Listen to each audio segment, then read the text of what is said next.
This program has been compiled to explain the maintenance and fault procedures that should be carried out on the Cummins L10 engine. The L10 engine is currently fitted in the Olympian, in a vertical format, and as a horizontal unit in the Lynx and Tiger vehicle ranges. Power output varies depending upon specification and ranges from 180 brake horsepower for most city bus operations through in increments to 290 brake horsepower for high-speed coach operation. All engines within the range are turbocharged with intercooling on the high output engines.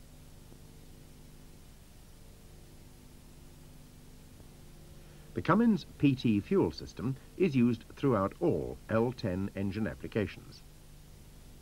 In the first part of this program, we will be looking at the maintenance procedures and adjustments, followed by a range of fault conditions with fault procedures.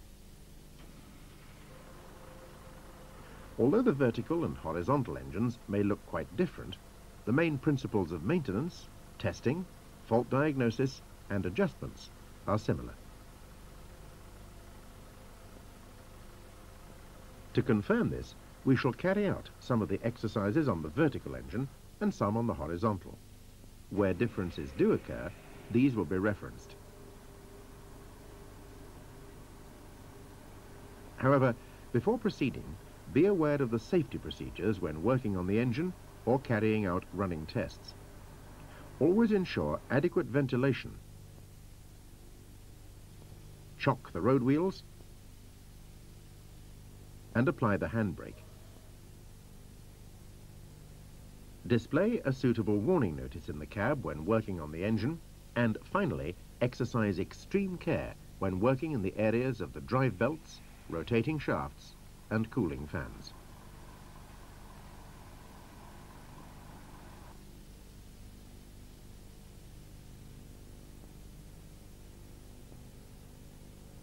When draining the oil, always ensure that the engine is at normal working temperature. On vertical engines, there is only one drain plug. However, on the horizontal, there are two. This one drains the inner sump, and this the outer. Most of the existing L10 engines have two oil filters, a full flow, and a bypass. However, this arrangement will be superseded by a dual-purpose unit known as a combination filter. For reference, the oil filter location does vary on the vertical engine. On early units, the filter is mounted here. But on all new and current vehicles, the filter is mounted on the timing case on the front of the engine. On all horizontal engines, the filters are mounted on the engine sump. Providing the filters have been installed correctly, they can normally be removed simply by unscrewing the cartridge unit assembly using a filter clamp. Make sure that the sealing ring is not stuck on the filter head. The main filter can be unscrewed in the same manner. To avoid undue lag in the oil supply to the engine on initial startup after a filter change, always pre-charge the filter with engine oil before refitting. Before screwing the filter into place, lightly oil the sealing ring, as this will assist future removal. Screw the filter in until contact is made with the filter head. And finally, tighten the filter a further 3/4 to 1 full turn. To refill the vertical engine with oil, the exercise is straightforward. Just add oil till it reaches the maximum mark. However, with the horizontal engines, add oil until it shows on the dipstick.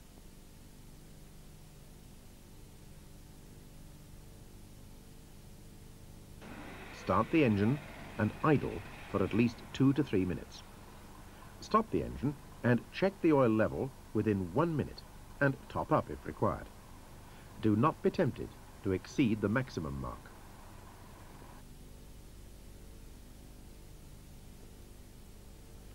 Fuel filter maintenance. The fuel filter is located here on the vertical engine and here on the horizontal engine. On the bottom of the filter, there is a facility to drain off any water that may be present in the fuel. To do this, simply unscrew like this, and when clear fuel is visible, retighten the valve. But do not over-tighten, as damage may occur to the nylon threads.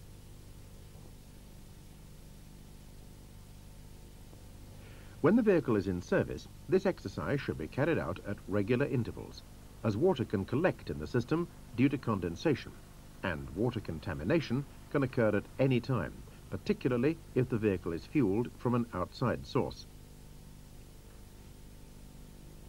If it's necessary to replace the filter, it can again be unscrewed. However, be aware, on a horizontal engine, fuel may siphon from the tank if the level is high within the fuel tanks when the filter is released.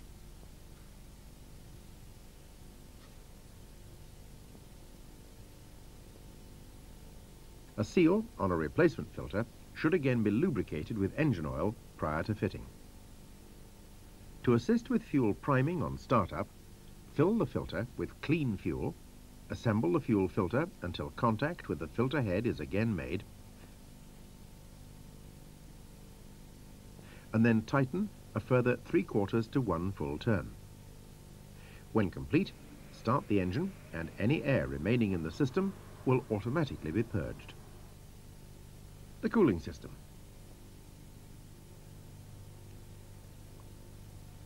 The cooling systems on Cummins engines rated at the medium to high power ratings are charged with a chemical additive to protect the water system components against corrosion, and a water filter to collect any debris contained in the water.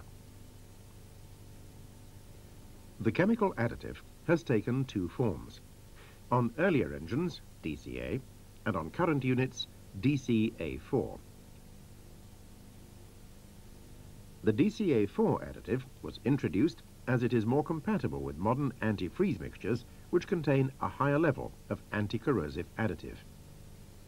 During servicing, it's important to check that the additive level is correct, which should be 1.2 DCA4 units to 1 gallon of water, rising to a maximum of 2 DCA4 units per gallon of water. If the level is either below or higher than specified, damage will result. One of the areas which is particularly at risk is the cylinder liner walls. The cylinder liners on the L10 are in direct contact with the cooling water and are known as wet liners. During normal running, due to vibrations from the liner walls, unless water additive is in the cooling system, the liners will erode badly and in severe cases will allow water into the engine. Here is an example of this problem. As an alternative, if the mixture is over-concentrated, the water will attack any aluminium components and solder which is present in radiators and heat exchangers.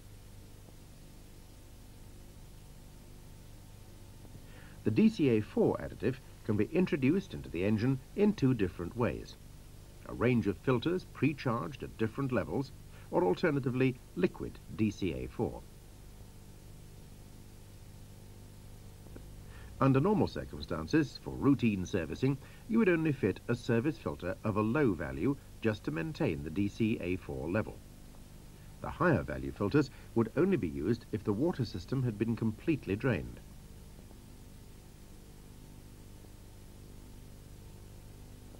As an alternative, after drain down, you could use a low value filter and top up with liquid DCA4. For example, if the system has to be recharged, first establish the water system capacity. If, for example, the system holds 10 gallons, you would require 12 DCA4 units.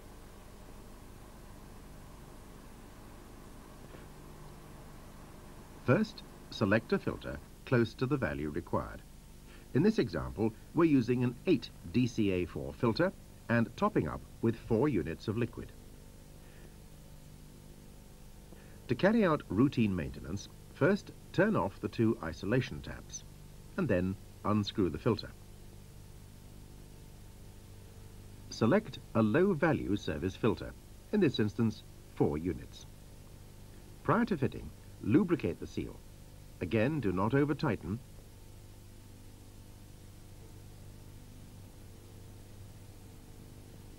Remember to turn the taps on.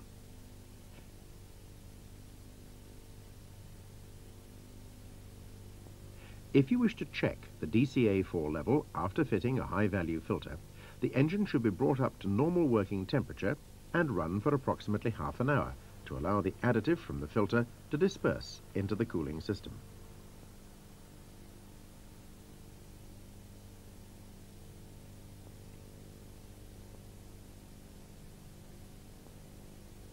If you're required to check the DCA4 level in a cooling system, a special test kit is available. The kit consists of a plastic cup, syringe, plastic measuring container, test strip bottle, and a special test solution. To conduct the test, first fill the plastic cup half full with a sample of coolant. With the syringe, draw the coolant sample in until this mark is reached.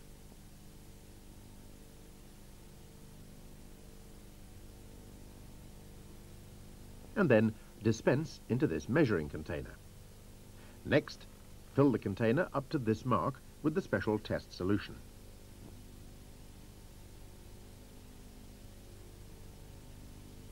Swirl the mixture to ensure complete mixing. It should be noted that some coolants may become cloudy at this point.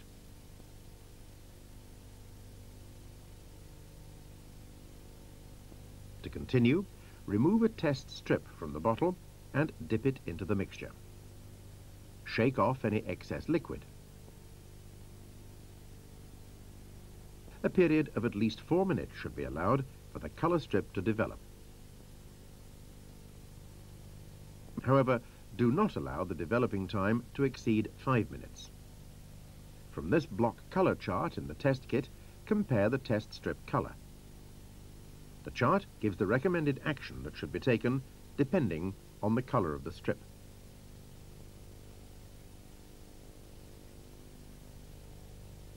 As mentioned earlier in the programme, engines with a power rating of 215 brake horsepower or below do not require a DCA4 additive. However, it's important to note that the antifreeze mixture should be at 50% concentration to offset any corrosion of the water system.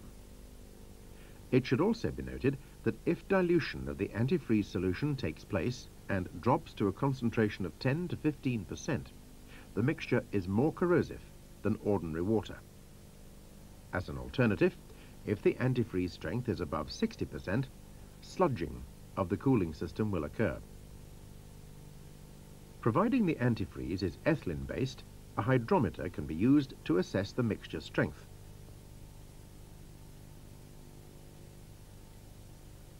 However, if the antifreeze is a propylene mixture, a refractometer has to be used.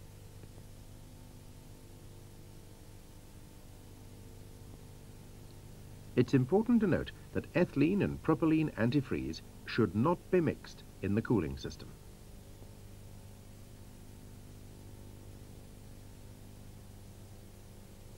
Engine breathing. On the vertical engine, the engine breather is located here. It does not require any form of service. However, on the horizontal engine, there is a filter located here, which should be inspected and cleaned at oil change periods. Alternator drive belt and adjustment. On the L10 engine range, poly-V drive belts on the alternator are used. The belt adjustment on the vertical engines is on the alternator cradle. However, remember to slacken these two mounting bolts prior to adjustment. On the horizontal engine, adjustment is carried out by movement of this idler. On this application, slacken the idler lock nut and turn this screw clockwise to increase tension. To avoid unnecessary belt wear due to belt slip, or alternatively high-bearing loads on the alternator, the belt tension should be checked with this special gauge. Positioned here on the vertical,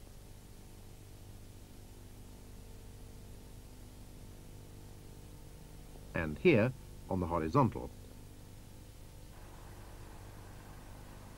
Some early L10 engines were fitted with a 10-groove belt and later models with a 12-groove.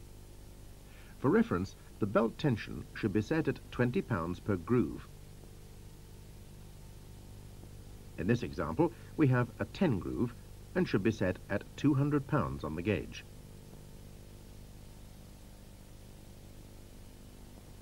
If a new belt is installed, be aware that it stretches rapidly on initial running. Therefore, run the engine for 10 to 15 minutes and recheck the adjustment.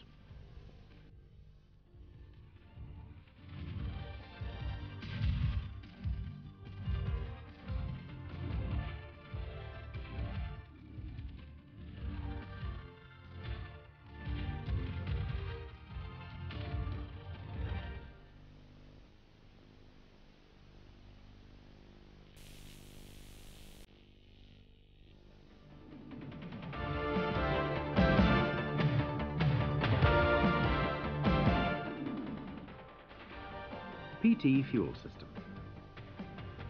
To assist with the fault diagnosis later in the program, let's now look at the fuel system on the L10 engine. The Cummins PT fuel system differs considerably from a conventional fuel injection system. The fuel pump is a low-pressure unit which delivers fuel via a single pipe and drillings in the cylinder head at pressures ranging from 80 to 200 pounds per square inch, depending on specification.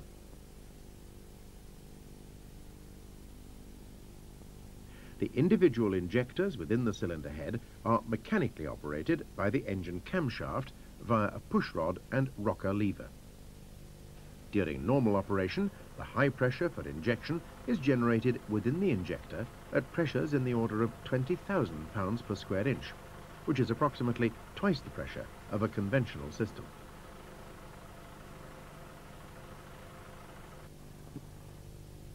To continue, let's look in more detail at the fuel system and the principles of operation. When the engine is in operation, fuel is drawn from the main fuel tank through a filter and into a gear-type pump. Fuel under pressure first flows to a damper unit, which smooths out any pump pulsations, and then on to a magnetic screen filter, which collects any small metal particles which may come from the gear pump. The fuel then continues to the governor plunger. Providing the engine is in the idle position, fuel continues to the throttle shaft control, which is closed. However, fuel can take an alternative path around the throttle sleeve and onto the air fuel control, known as AFC.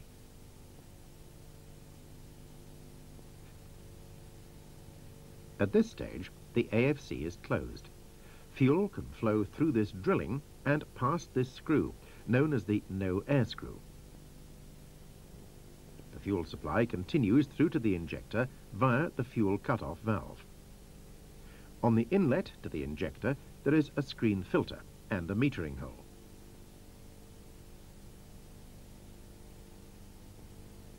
Providing the injector is not injecting, the plunger is held down into the cup. During this condition, all the fuel from the main fuel pump is able to pass freely through the injector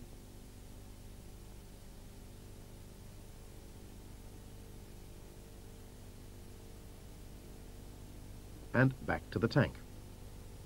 Just prior to the point of injection, the plunger moves up, which first of all cuts off the return and allows fuel to fill the chamber below the plunger. As the plunger moves down, this section of the plunger cuts off the fuel supply and the fuel is pressurized and atomized fuel passes into the cylinder. You will note that the plunger in this position allows the fuel return to the tank to open up once again. Two of the main factors controlling the amount of fuel entering the engine are the length of time the plunger is in the up position and also the fuel pressure entering the injector. And this is where the system derives its name, the PT system. Pressure, time.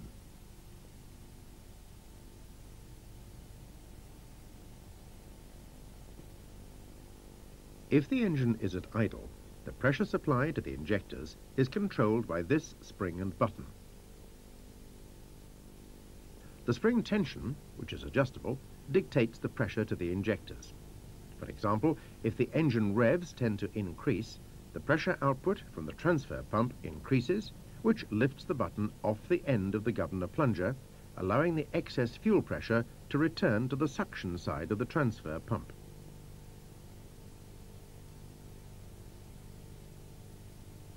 Thus limiting the fuel pressure to maintain the correct idling speed.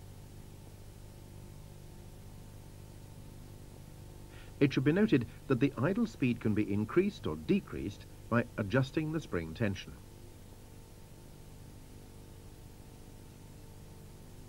When the throttle is open fully, the throttle shaft port opens.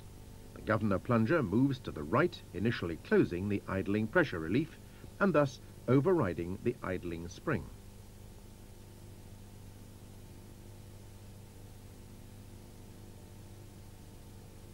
Because the return is cut off, and also the idling fuel sleeve, all the pump output is available, which results in a pressure rise through to the injector.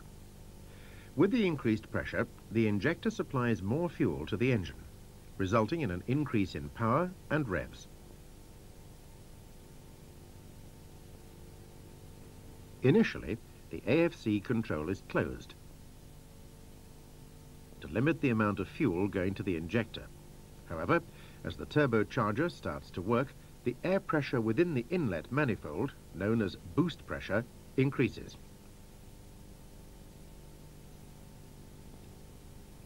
This pressure increase is also felt on the AFC piston, which moves to the left, progressively opening up this port, which allows more fuel to the injector and a consequent further increase in engine power is available. Without the AFC giving this initial fuel control on engine pickup, the engine would produce black smoke until the turbo boost pressure came up.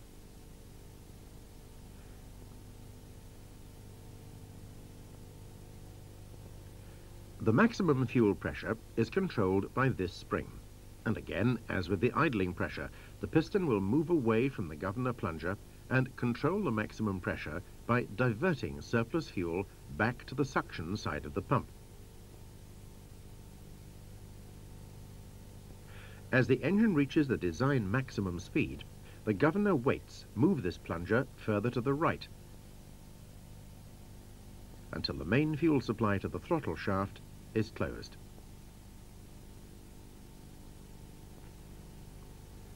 This reduces the engine fueling to control the maximum revs. To complete in this area, let's consider a high-speed overrun condition with the throttle closed. The governor plunger would be in this position, which is a high-speed condition, and would be covering the idling and throttle leakage supply ports, and also the throttle shaft supply would be closed, shutting the fuel supply off to the engine. In practice, however, there is always a controlled amount of fuel allowed through to the injectors, even in this condition, via the throttle shaft. This is known as throttle leakage. Without this facility, the engine would be slow to respond to throttle operation, particularly after a hill descent, because there would be a delay while the pump recharges the fuel rail to the injectors.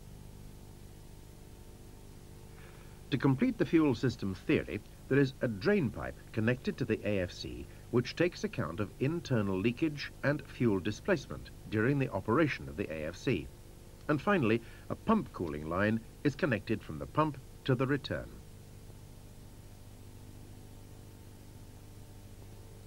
For guidance, let's look at the location of some of these items on the fuel system. The screen filter is here, retained by this plug and spring.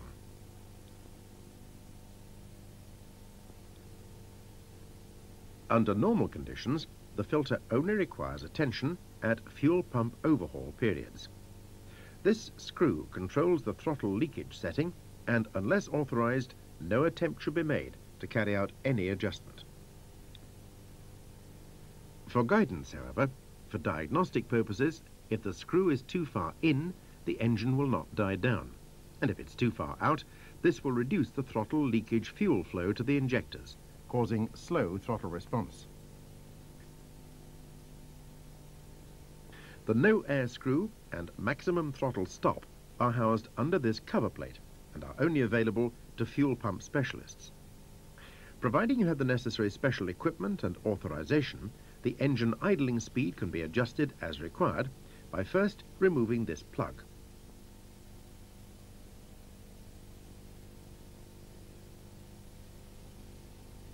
If the special tool is now inserted into the fuel pump housing,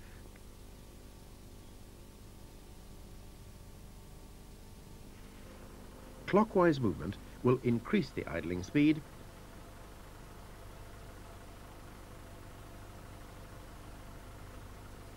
and anti-clockwise will reduce it.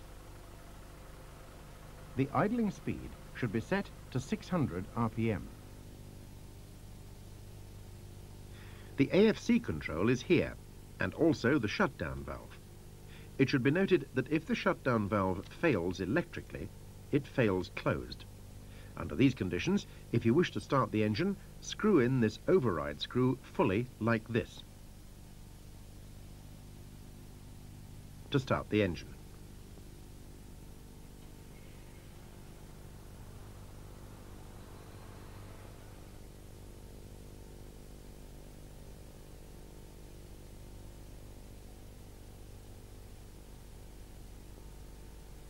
During this section, we will be looking at the adjustment procedures for valves and injectors, in this example on a horizontal engine.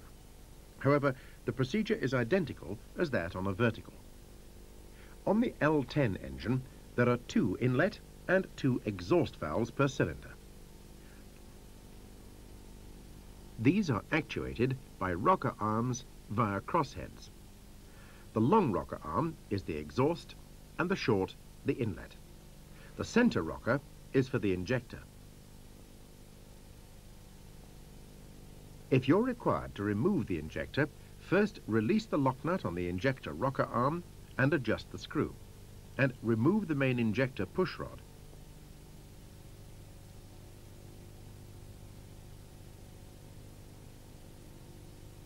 Then the injector link.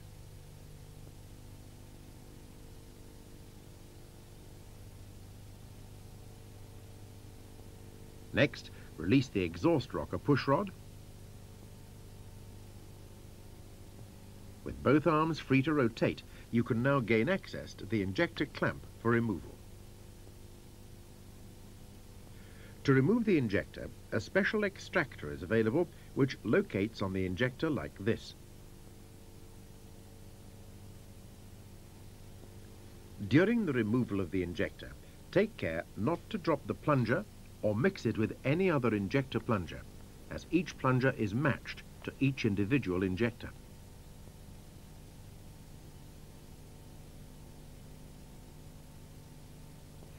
Before refitting the injectors to the engine, replace these 3 O-rings. Failure of these seals would create the following problems. The upper seal will allow fuel from the return to leak into the engine and contaminate the engine oil.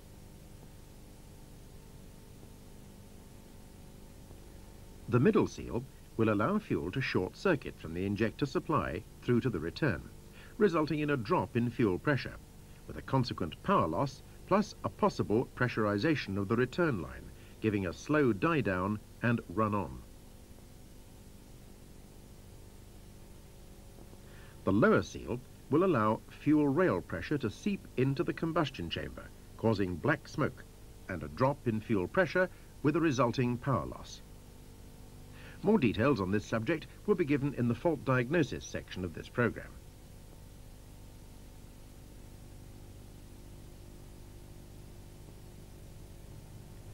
If replacement injectors are to be fitted, always check the part number, located here, is suitable for the engine. because there are many variations in spray pattern, spray holes, and fuel supply orifices to suit the various engine types and ratings. Make sure that the injector hole is clean before replacing the injector. Lubricate the seals and push the injector into place. It should, if located properly, snap into position like this. Replace the clamp and tighten the nuts evenly to a torque of 132 pounds-inches. Failure to comply with this requirement may cause damage to the injector or jam the injector plunger, causing a misfire. Therefore, when the injector is in position, check that the plunger is free to move.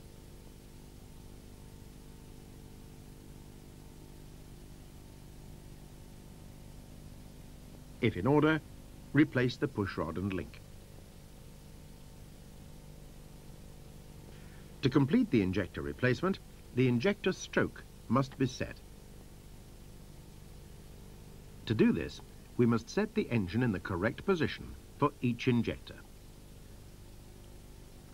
Timing marks to do this are on the crankshaft pulley on the horizontal engine and on the auxiliary pulley on the vertical.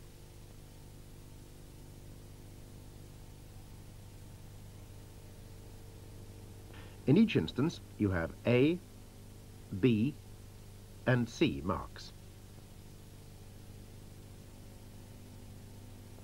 Because the engine is a four-stroke, we must use the A, B, and C marks twice if we wish to set all the injectors. A table outlining the engine positioning for injector setting is contained within the support notes. For example, if the C mark is aligned, we must establish which stroke the engine is on. If the valves on number 6 cylinder are closed, we can set the injector on number 2 cylinder. Or alternatively, if the valves on number 1 are closed, we can set number 5 injector. In this particular example, the valves are closed on number 6. Therefore, we can set the injector on number 2 cylinder.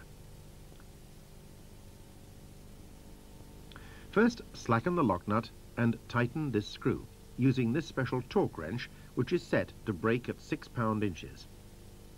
Next, retighten the lock nut. To ensure that the adjuster screw does not turn, upsetting the initial setting inside the screw when the lock nut is tightened, a special tool is available which holds the central screw while the lock nut is tightened. This tool also provides a facility to use a torque wrench to ensure the correct torque is applied to the lock nut.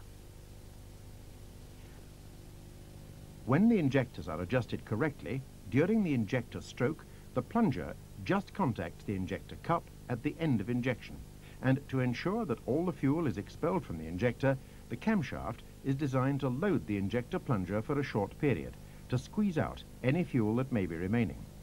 This is known as cam nose crush. This feature avoids any possibility of fuel being left in the injector, which would result in a carbon buildup in the cup. You should be aware that if the injectors are not set correctly, they will affect the fueling of the engine. If the pushrod is slack, this will cause black smoke, because the injector, when collecting fuel prior to injection, will be in the fueling position longer than normal and collect more fuel. This condition is known as set long, and in addition, the cam nose crush will not be effective, and the injector will carbon up over a period, resulting in a misfire and possible damage to the cup. As an alternative, if the pushrod is set tight, it will reduce the filling period of the injector, causing an underfuel condition and reduced engine power. This condition is known as set short. In extreme cases, damage to the injector cup and camshaft may result because the crush imposed on the injector will be in excess of the designed limit. Therefore, care must be taken during the setting procedures. The next area to discuss is the valve clearance and crosshead adjustment. The A, B and C marks are again used to position the engine for the individual cylinders. And again, a table for guidance is contained within the notes. In this example, we're on the C mark, and we can therefore set the rockers on number 6 cylinder. First, release the inlet and exhaust rockers,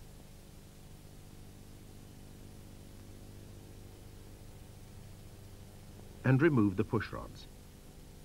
Next, release the crosshead lock nuts and the adjuster screw.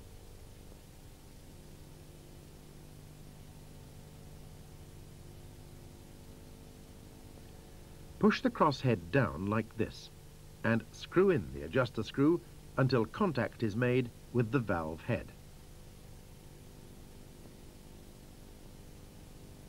And again, tighten the lock nut, taking care not to move the screw. Always position the adjuster away from the rockers on the crosshead. Otherwise, a foul condition will occur on the rocker arm. The main rockers should be set to 14 thou on the inlet and 27 on the exhaust. Again, the same torque spanner will ensure accurate setting and torque of the adjuster lock nut.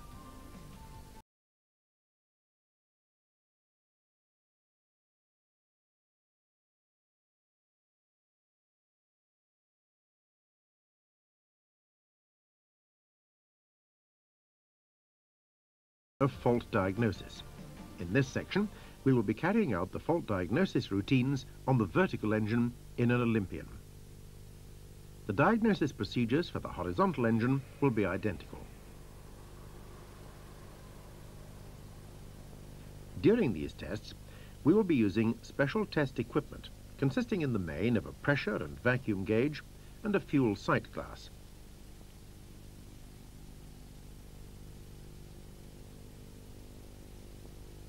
Let's move now to our first engine fault category. Engine will not start. On the assumption that the engine is cranking at the correct speed and fuel is available in the fuel tank, the first check is to establish whether the fuel is reaching the injectors from the fuel pump. To do this, slacken the fuel supply pipe close to the cylinder head.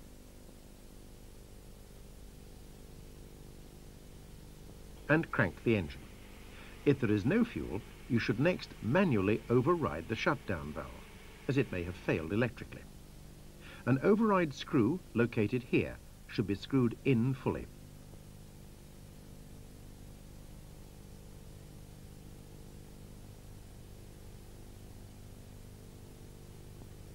If the engine now starts, the shutdown valve and its electrical circuit should be checked. Should there still be no fuel available after operating the override screw, remove the filter element and check whether it has fuel.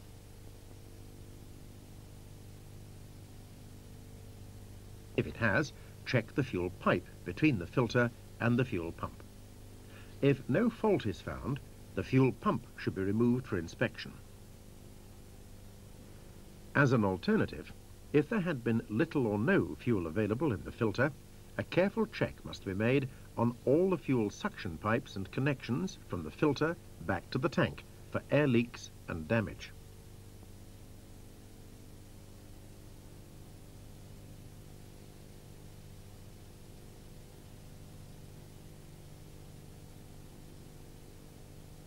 On the assumption a fault is identified in the suction pipe, it will be necessary to prime the filter before attempting to start the engine. On certain occasions, it may also be necessary to prime the fuel pump by introducing fuel into the suction pipe while cranking the engine.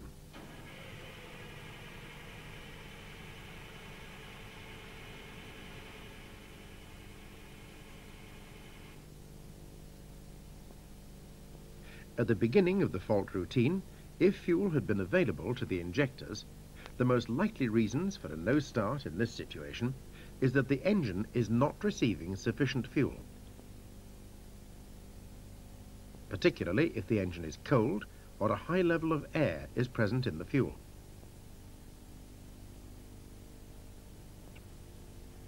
During throttle operation, check the lever movement on the fuel pump. and ensure it moves from the idle position to the maximum screw. On city bus applications, the fuel lever is spring-loaded and should knuckle like this if correct, confirming that the maximum stop is in contact.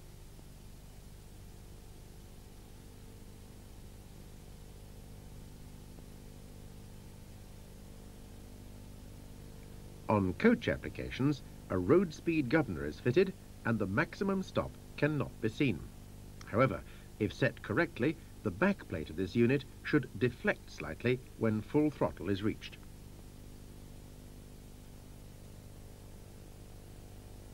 If this movement is not available, check the air actuator system before adjusting the throttle linkage.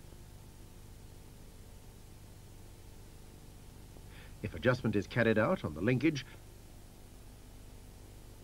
make sure, if the vehicle has a ZF automatic gearbox, that this unit, known as a load sender, is also adjusted, so that it aligns with this mark at idle and this at full throttle. Providing all is in order, a check should be made for air in the fuel. To do this, install a sight glass between the pump and filter.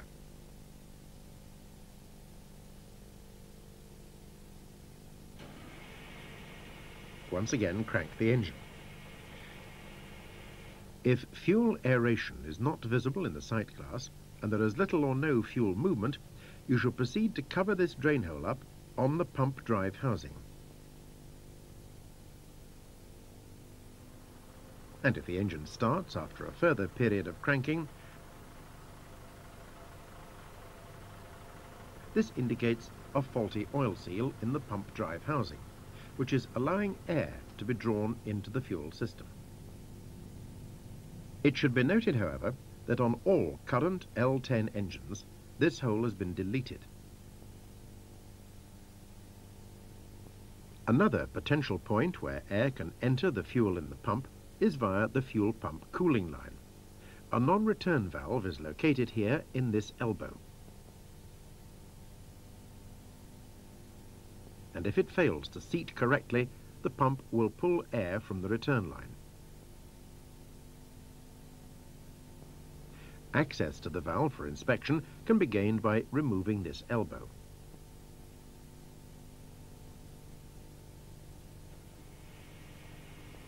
If we refer back to the original test with the sight glass and air had been evident, you should replace the filter and seal and carefully check all the pipe connections from the filter back to the tank.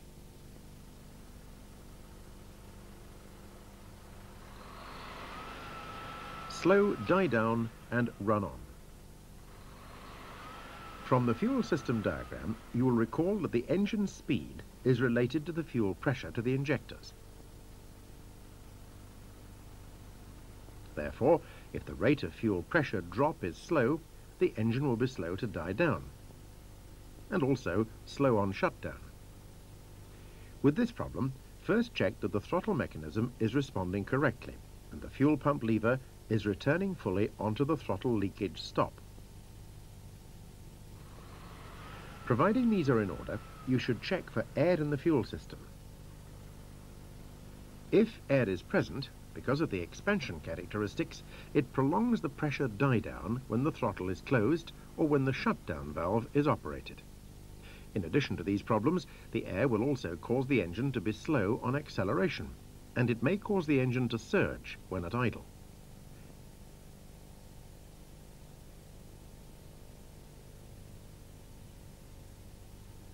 If no air is evident, we should now check for pressurization of the fuel return line, as this can be caused by a damaged pipe or a faulty tank vent. In this instance, your first check will be to release the fuel filler cap.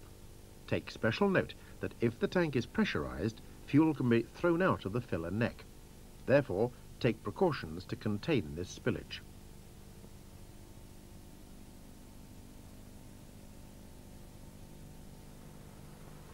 If the engine now responds correctly, the tank vent is at fault. Within the fuel tank vents, there is a check valve, which is normally in the up position. The purpose of the valve is to eliminate any fuel spillage should the vehicle turn over in an accident.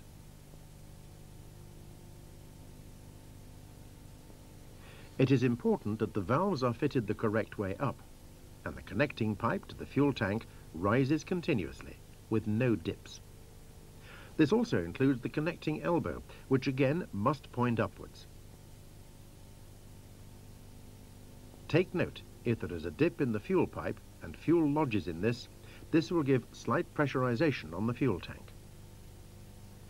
Within the filler neck of the fuel tank, provision has been made to avoid overfilling. With the Cummins engine, it's necessary to leave 5% by volume airspace in the tank to take account of fuel expansion due to heat. Failure to leave this gap will result in slow engine die-down until fuel space has been generated by normal fuel consumption. When filling the tank, do not attempt to trickle fill the tank once the fuel nozzle has shut down. Otherwise, you will override this fuel level facility in the fuel neck and overfill the tank. If we refer back to the original problem and the fuel tank had not been pressurized, you should disconnect the fuel return pipe close to the engine and run the return pipe direct into a container. Start the engine and check the rate of die-down. If correct, continue to disconnect the pipework in stages back to the tank until the faulty pipe section is identified.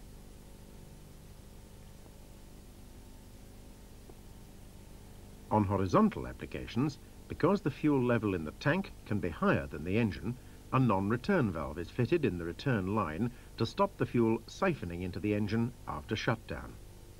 When working correctly, it requires a pressure of 0.3 pounds per square inch to lift the valve.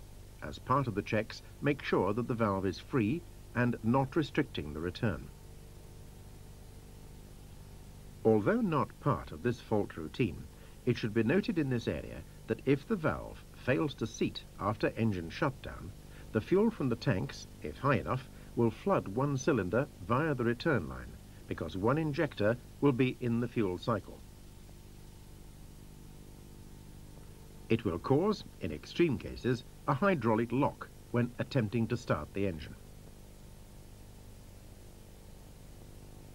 On the assumption that all is in order in these areas, the next suspect area is a fault in the check valve in one of the injectors. It should be noted that a faulty check valve extends the engine shutdown period to approximately 30 seconds. The function of the check valve, when working correctly, comes into operation as the injector starts to move down on injection. There is a short period when the supply port is still uncovered and the fuel is pushed back under pressure towards the supply port.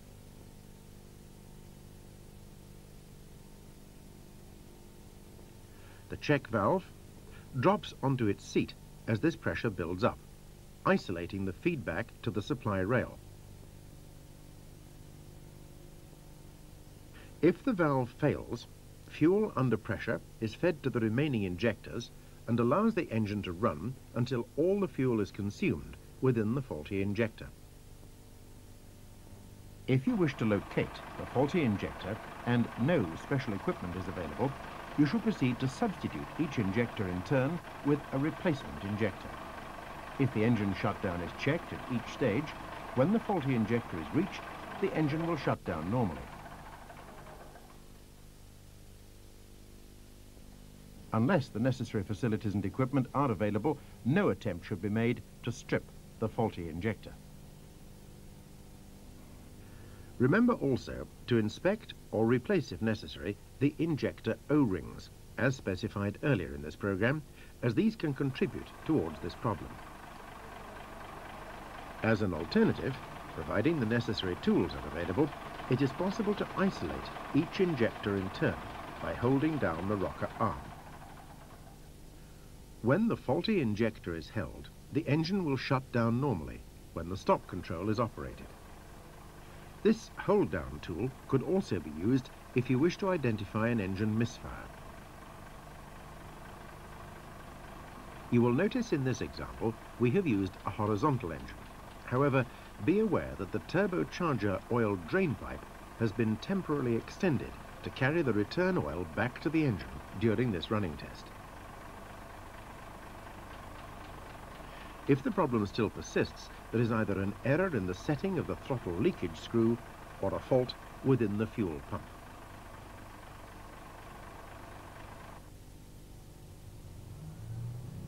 Low power, no smoke. On the assumption that there is no problem with the vehicle brakes and retarder systems, if this condition exists, it is due to insufficient fuel being delivered to the engine. Our first check, therefore, in this instance, would be to ensure that full throttle is available at the fuel pump as previously explained. If in order, proceed to check for air in the fuel system. And again, if correct, a vacuum gauge should now be connected into the fuel suction pipe. With the engine running, if the reading is in excess of 5 inches of mercury, the filter must be changed. If this fails to correct the problem, carefully check the pipework back to the tank for restriction. If these areas are in order, you should now proceed to check the AFC piston.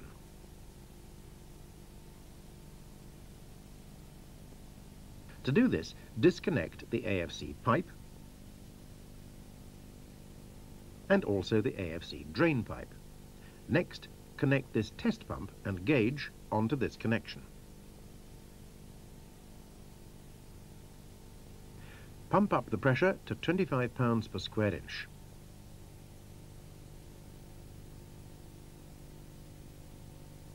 The pressure should remain if the piston is correct. You should also note that when the AFC is pumped up, fuel should be expelled from the AFC drain, confirming movement of the piston. Therefore, if you're unable to maintain the pressure, this indicates a piston problem in the AFC. And if fuel is not displaced, this indicates that the AFC mechanism is jammed.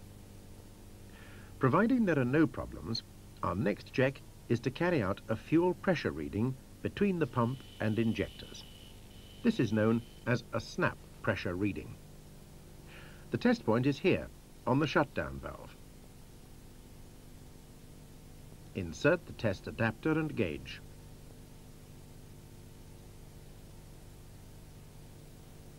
With the AFC still fully pressurized, next start the engine and run for 2 to 3 minutes to allow any air in the system to be dispersed.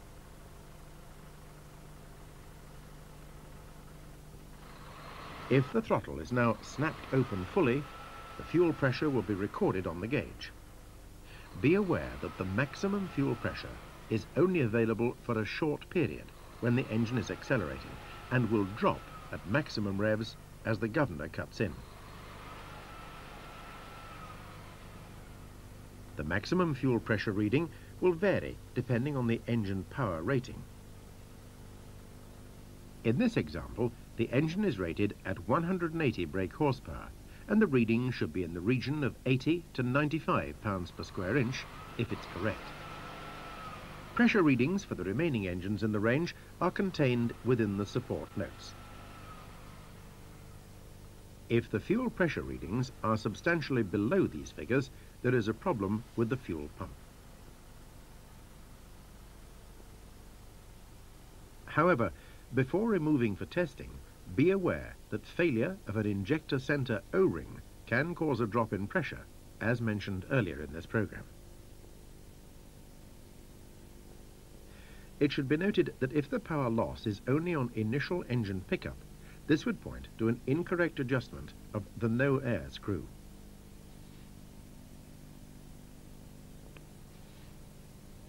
No attempt should be made to alter the setting on this screw unless you're authorized to do so. If the pressure had been in order, the injector adjustment must be checked. You will recall that if the injector is set short, an under-fuel condition will occur.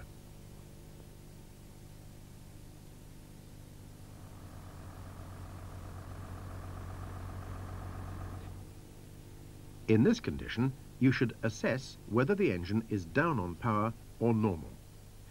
The engine will black smoke with the correct fuel and insufficient air, or alternatively, black smoke with the correct air supply and an over fuel condition.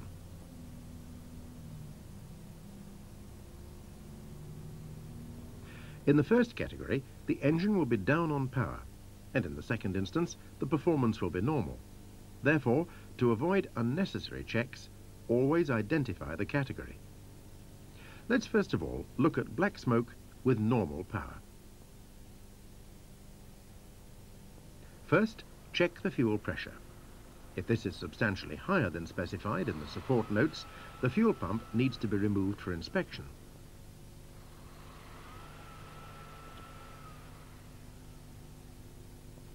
If in order, check the return pipe for restriction and also the tank vents.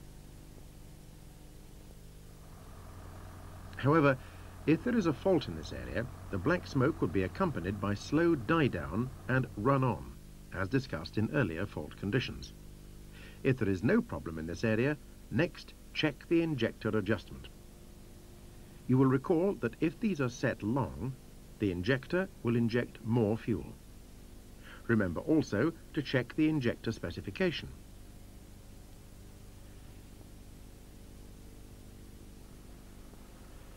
If it is found that the black smoke is only evident on an initial engine pickup, and you've confirmed operation of the AFC, this is an indication that the no air screw is incorrectly set, allowing too much fuel through on initial engine acceleration. Let's now consider a black smoke condition with low power. The first item to be checked in this instance is the air cleaner for restriction. Located in the air intake trunking is a depression indicator which monitors the condition of the air cleaner. This unit indicates red when the depression in the intake reaches 20 to 25 inches of water. The unit can be reset after rectification by pressing this button. Whilst in the area of the air cleaner, it's always advisable to carefully check the air intake trunking for holes or damage. Remember that the smallest of holes will allow unfiltered air into the engine, resulting in serious damage to the turbocharger and cause a high wear rate on pistons, rings and liners. In extreme cases, the engine will fail at mileages as low as 10,000. If all is in order with the air cleaner, next check the exhaust system. If the exhaust is restricted in any way, this affects the exhaust gas scavenging in the cylinder, with the result that less air is drawn into the engine. There are three areas which can give restriction problems in the exhaust: the silencer, tailpipe, and the turbocharger, which may be seized or running too slowly. Or finally, if fitted, an exhaust brake unit may be jammed in the closed position. On the assumption that there is no obvious damage to the exhaust pipe or silencer, you should proceed to check the turbocharger. On the Olympian, it is mounted at the back of the engine, and here on the horizontal engine.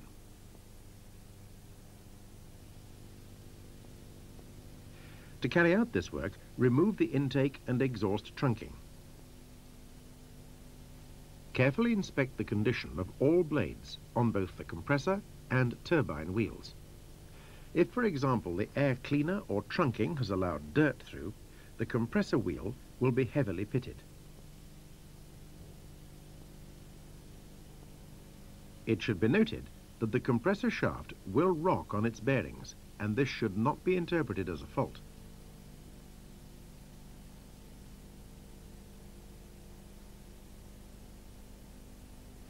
In general terms, providing the shaft rotates freely without the turbine or compressor wheels fouling the casing, when loaded diagonally, this is a reasonable indication that the turbocharger is serviceable.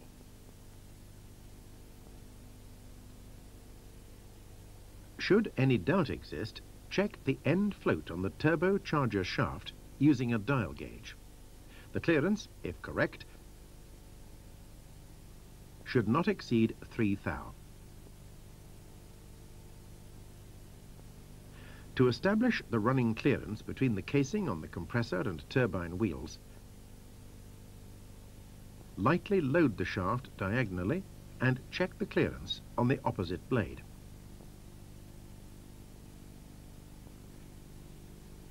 The compressor blade clearance should be 8 to 18 thou. And on the turbine wheel, 11 to 19 thou.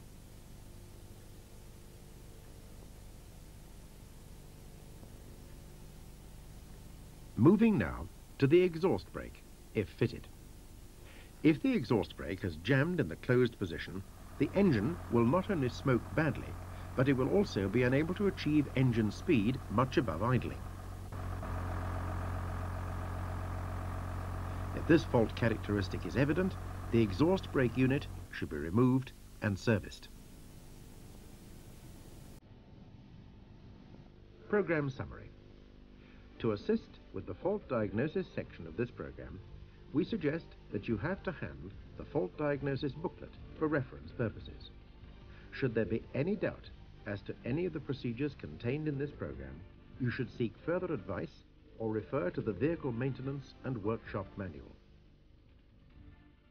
Always use the recommended engine oil and filters to ensure correct engine lubrication and levels of oil, fuel and air filtration. Remember also the importance of maintaining the cooling system to the correct levels of DCA4 or antifreeze as applicable.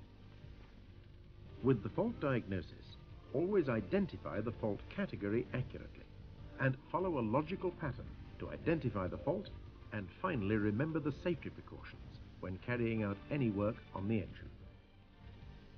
We trust the information contained in this program will be of assistance when carrying out maintenance and fault diagnosis on the engine.